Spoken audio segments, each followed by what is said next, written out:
I'd like to begin by acknowledging the traditional owners of the land, the Wurundjeri people of the Kulin Nation, and pay my respect to elders past and present. This week we will examine some biological determinants of health, which, as you will recall, are the backbone to the biomedical model of health. The classic epidemiological thinking about illness was biomedical, as we spoke about earlier. In the biomedical model, illness or disease occurs when an outside agent capable of causing disease or illness meets a host that is vulnerable to the agent.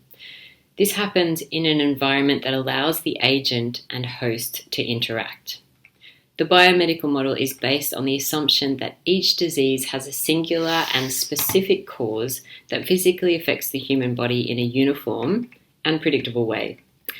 But as we discussed last week, illness and disease is rarely isolated from social, cultural, and behavioral factors. Indeed, the multiplicity of factors influence underlying biological susceptibility.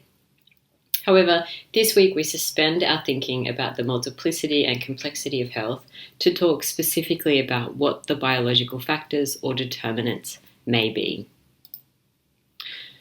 What are some biological determinants? Well, we have genetics, body structure, and body functioning. It's important that you are able to distinguish between these and identify what we mean by each for the completion of quiz number 2, your second quiz. Let's work through these in kind. Genetics. Almost all diseases have a genetic component. However, the extent of influence varies according to illness and the particular disease. For example, having a family history of hypertension increases an individual's propensity for it, or inheritance of the BRCA1 gene increases risk of breast and ovarian cancer. There are multiple ways through which genes may influence health. For example, in the case of a single gene defect resulting in a specific phenotype, which is what we observe in the case of cystic fibrosis. At the chromosomal level, you may be lacking a part of a chromosome, which results in, for instance, Down syndrome. Or there may be anomalies across several genes impacted by the environment, as is the case of cancer. Further to genes, when we talk about biological determinants of health, another factor to consider is body structure. Body structure is a phrase that refers to those characteristics of the body that protect against or increase risk of ill health.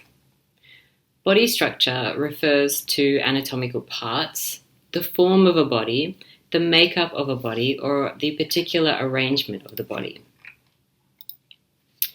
Generally speaking, when we talk about body structure, we're talking about very specific things. Height, weight, waist to hip ratio, and bone density, as aforementioned.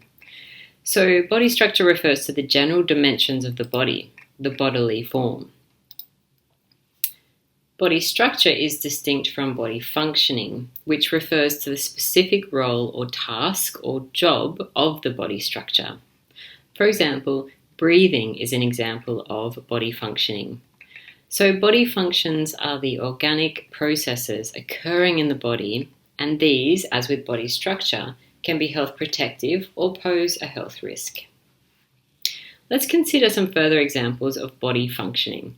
So you might be getting the sense here that the distinction between body structure and body functioning is important and one to be across for the next quiz.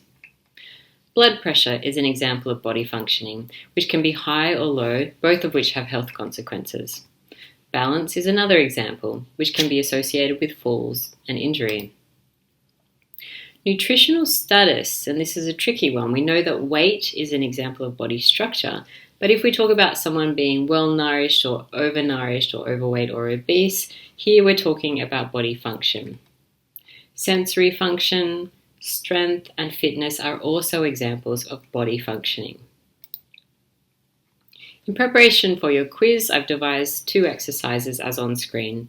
The first is to jot down the key difference between body structure and body function as you understand it.